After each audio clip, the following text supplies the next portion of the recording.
Namaste everyone, good morning and welcome to our talk series of Sutra Talks. And as we are doing today, we have our theme for the day, which is the signage is not the destination. And for that, for this talk, we are joined with Dr. Shavira, as I would like to welcome him. Good morning, Rajesh sir. Yeah, namaste. Good morning, Dhruv. Namaste. And just to share with you, the flow will be first, we'll be practicing our Shunya practice for from 9 to 0, and then maybe a little light on this title of the day, and then how this relates with the practical application of an ancient text like the Diamond Sutra. Yeah. Okay.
So, Rajesh, sir, just to ask you that this title, which is there for the day, that signage is not the destination, because in modern day we are always trying to find some sign or the other of if things are going well or not, if we are in the right direction, because to find out a sign of something is very important nowadays. And if there is no sign of how things are going or something, we are not able to relate it where we are in this moment. So maybe a light on that, that how signage is not something which is that has to be looked as the destination, and what is the right way to look at things. Yeah, it makes sense, right? When somebody, if there is a signage says that this is the road to Pune, okay, and you are in Mumbai, it is just pointing towards the road that will lead you to Mumbai. Mm-hmm. Sorry, Pune. So you cannot say that when you come to a signage which says that this road will lead you to Pune, that you have come to Pune. Okay, you will have to go and travel and reach there. If somebody says, okay, this is a grocery shop, the board is only telling you where the grocery shop is, right? You need to go inside the grocery shop, and then come out again. If people get attached to only boards, signages, okay, it's like Buddha says that it's the when the finger points at the moon, okay, people tend to look at the finger, forget the moon, and technically it should be the other way around. You should be looking at the moon, forget the finger, because once the finger points at something, the finger's job is done. Isn't that what a teacher's job is? When the teacher introduces you to a subject, okay, we tend to hold on to the teacher. My teacher was good, my teacher is this, but teacher just introduced you to the subject. After that, it's the subject and you, how much you work together. This teacher's job is done. So I think if we understand this, so great people, great successful people, they always have different teachers and different guides at different stages in their life as they progress. But very few people understand that the same is with spirituality also. There are these texts that shows and points us to the moon, right? To that ultimate force, the ultimate understanding, the most important realization. But what we do, we tend to hold on to the teacher, the text. For us, more important is the messenger than the message. And Mm-hmm. that's where things go wrong. Because then we will see that the message which is common in everybody's text. Okay, but since the messengers are different, we start fighting with each other. And I think that is where we have to understand the most important aspect of this sutra that we are studying, the Diamond Sutra, is to let us know that the signage is not your destination. Signage is just pointing you towards your destination. And same is with the Anuttara Samyak Sambodhi. The same is with the teachings of the Buddha. That is why Buddha made it very clear that there is no name and form in the form of Buddha. So you do not have a structure, you don't have an image, you don't hold on to him, you don't carry the raft once you go across the other side of the river, right? The job of the raft is over. It might be very emotional to let go of the raft because it saved you from this side to that side, it took you along, it was your best companion, but no, like you see a movie called Life of Pi, Hmm. where the actor is with a tiger on a abandoned small little boat, and they live their life on that for so many months and months and months. But as soon as they hit the shore, the tiger just walks along. He just moves on, right? So that's how we should be doing things when we are in relation to something. We should take care of that relationship, manage ourselves and understand things. But once it is gone, move on to the understanding of what that relationship gave you, and then carry on your journey. That's what I believe is the understanding from this today's verse. Amazing. I mean, that's just with the title. Let's go to the verses of the day, Yeah, which let's go is to the verse. Yeah. so we have the chapter 26 of Diamond Sutra, which is bodily signs are no signs. The verses are Subhuti, what do you think? Can one see the Tathagata by his 32 bodily signs? Subhuti said, yes, sir. One can see the Tathagata by his 32 bodily signs. The Buddha said, Subhuti, if one sees the Tathagata by his 32 bodily signs, then the holy King Chakravartin is also the Tathagata. Then Yeah. So next, here, yeah, here I'll it go is back. saying that if features define a personality, then Hmm. every personality who has that features should be the same, Hmm. right? So you're saying if you are going to see the Tathagata with his 32 bodily signs, is like 32 features of a personality which is like really noble. Then the Chakravartin king, he also has 32 bodily signs. So then technically he is also Buddha. No, no, it doesn't work like that. So it's not that all that shines is yellow, is a metal, is gold. Hmm. But gold definitely shines, is yellow, and is a metal. So it's like that. Okay. And the next page I'll go to is Subhuti said to the Buddha, Bhagwan, as I understand your teaching, one should not try to see the Tathagata by his 32 bodily signs. Thereupon the Bhagwan recited the following verses, Gatha, to see me in form, to seek me in sound, it is an evil way. One cannot see the Tathagata. Yeah. So here Subhuti is making it very clear that he understands Buddha's teaching that one should not try to see the Tathagata by his 32 bodily signs. You don't take features to identify personality. What happens is when you see, for example, you are wanting to join a company. So suddenly you ask people, hey, how is this company? They're Hmm. going to give you features of the company. Oh, this is that and that, blah, blah, all those things. Now, are you going to see the company based on the features that they have given you? No, it should not be like that. The company may have those features, but it does not define that the company is going to be the company that you're looking at, right? So features help you to come close to understanding what it is similar like. But all similar things do not make them same. Hmm. Okay, so there can be a person who is a lookalike, Hmm. but yet it is just a lookalike. Hmm. You Hmm. can have a lookalike much better than the original one, but yet the original is the original, right? So Hmm. here it is saying that very, very clear that you cannot take signs, symptoms, and then identify something. So what happens is today, look at healthcare.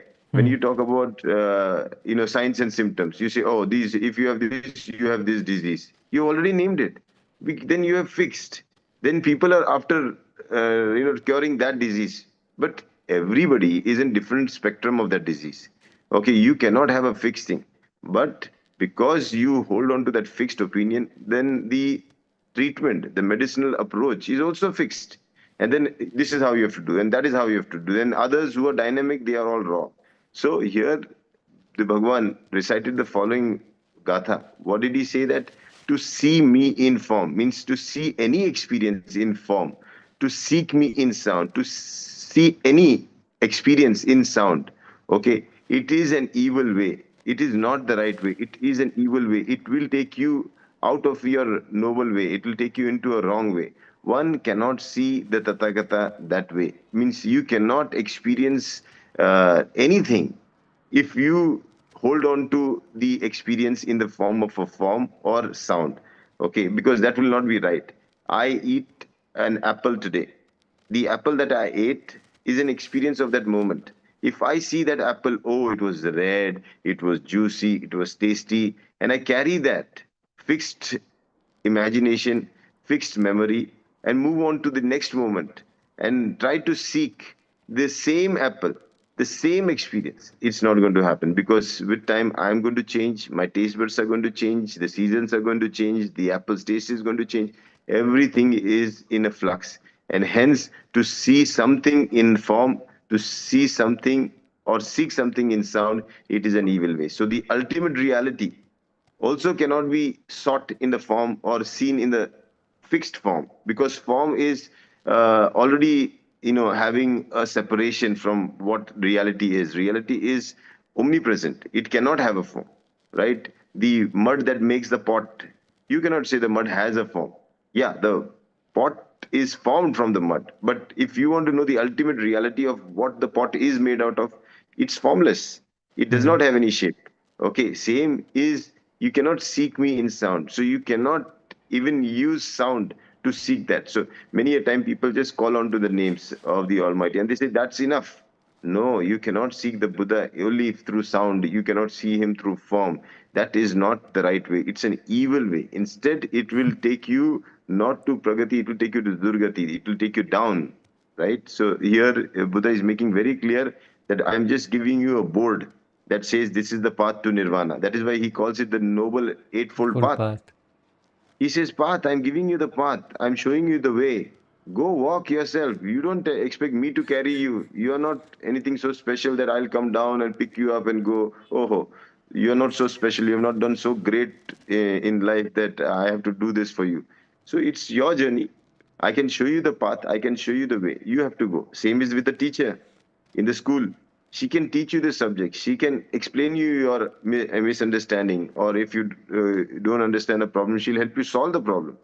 But does it mean that she is going to write your exam? No, no, no, Hmm. no, no. You will have to write your own exam. You will get your own marks. The same teacher who taught you is going to give you a big zero also if you Hmm. don't perform. And then you cannot say, oh, I am your student, how can you do this with me?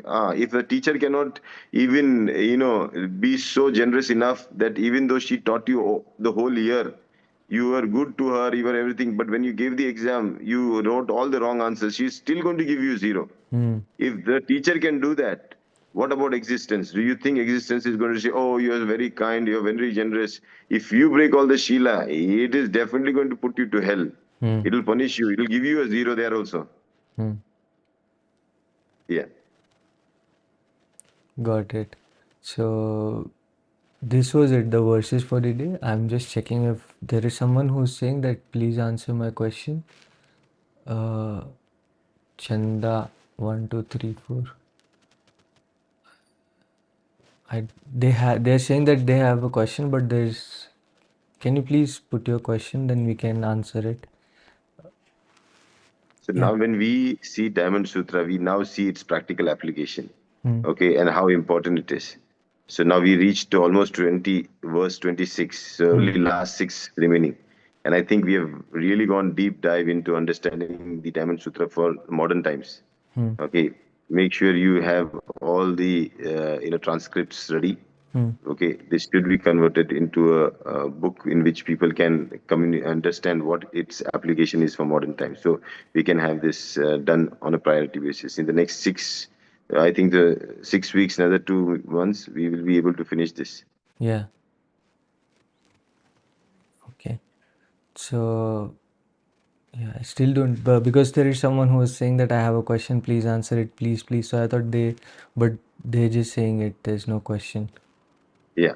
So maybe it's we are not able to put the question on Yeah, that, but it's okay. I think yeah, the the sutra is very clear about this, that you don't take the raft, okay, on your head after you've crossed from one shore to another shore, right? And I think that's a very important lesson. It teaches us the art of not being attached, but yet being engaged. And this is very important. Many people, they think detachment is non-engagement. No, no, no, no. Engagement is not attachment. That is what we have to understand. Engagement is doing your duties. Okay. And that is one thing that we have to realize. So, two words very important: engagement. Okay. And second is the detachment, or you can say being unattached. If you understand this, then you will be engaged in many things in your life, but you will be unattached always. And I think that's beautiful. Like we were doing the retreat here, we were telling the relationship between engagement and non-attachment, and we said the leaf of the lotus, okay, that holds the water droplet. They're both engaged, but none of them is attached to each other. So they are still unattached, right? So that's how we should be doing our things and living our life. beautiful that is. So there is a question. If anything is not exact, if anything is not exact, what is it then? Why we make their name? We use name and form only for references, like you could say, just because you want to keep things on record, okay, we have to, in this world of engagement, you have to use name and form for the ease with which you can navigate. That is why every city is given a name, every person is given a name, everything is given a name. We look at it with features, like even the 32 bodily signs that the Buddha has.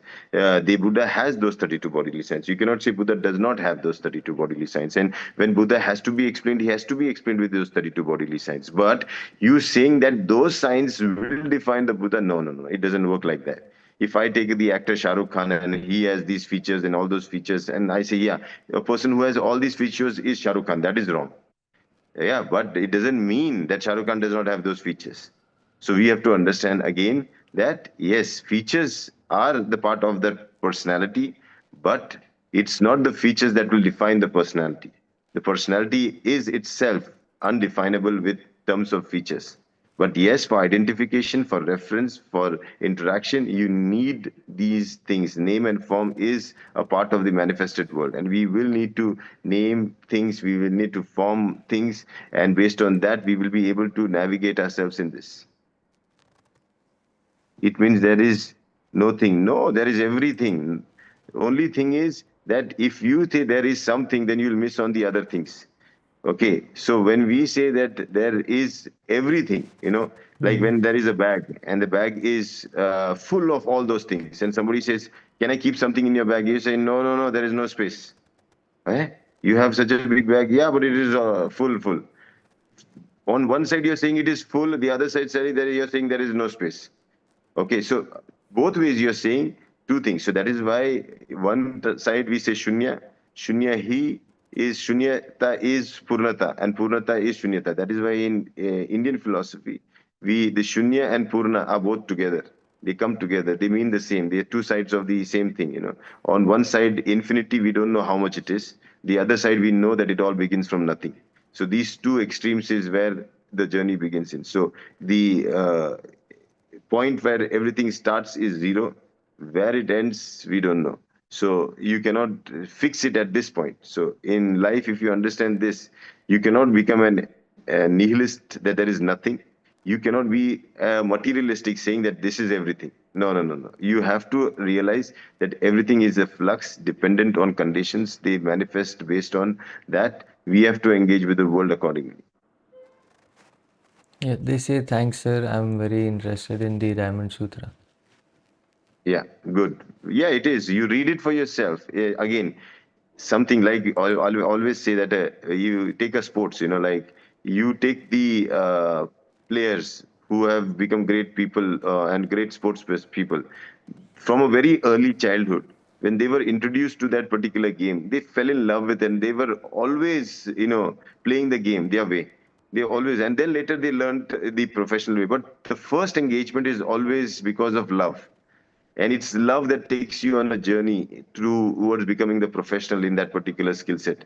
But same is with the sutra you saw. Once you start reading it, if you start having that feeling that I love this, I don't understand it, but because love doesn't have a language, doesn't have any meaning, love doesn't know what it is doing, but love is just love. So once you take the Diamond Sutra, you just go through it and you feel that love within you for that thing, you will realize that with time you'll be a master in understanding it. You'll know what it really wants to unveil to you. And that is how we say that the best thing to fall in love is to give time to your thing that you want to see that whether this is something that is lovable or not lovable. So time is something, so give some time and see for yourself whether this is something that you would love to do or not. There is one Okay, more Dhruv? question. Yeah. Yeah, just one more question from them. I am a boy named Mandeep Kumar Mahich, but I can't flow it. Statement, I wanted to flow it. How can I flow? I am a boy named Mandeep something, but I can't can't flow flow it. Statement, I as a wanted to statement. flow it. How I can flow? Yeah, flow. What the word flow itself means to just keep on finding conditions, situations through which you can carry all your journey forward, right? So even though your name is this, tomorrow if somebody is going to say, "I'm going to change your name to that," it doesn't matter. Go flow. It does not matter whether the water that falls from the sky is called raindrops. When it falls on the ground and becomes small streams, they are called streams. When it comes together, they've called the river. When it mixes, meets the sea, it becomes a sea. Name doesn't. Name is just for that particular short period. So when you're talking about the flow, as you will start flowing in life, you will realize that you will get different names, different titles, different positions, and all those things will come. But you don't need to hold on to them. You just continue your flow. You be ready for different names, different titles, different positions, and enjoy all those things. And make sure that ultimately you are beyond that name and form. Yeah, Yeah. that was it for today. Okay. Thank you Yeah. so much for Thank joining. you. Yeah, namaste. Yeah. Namaste. Bye bye. Bye bye. Okay, guys, that was it for today. Thank you so much for joining, and we'll see you next time on next weekend, Saturday and Sunday. But you also have your Shunya Talks lined up at 8:30 and then 10 a.m.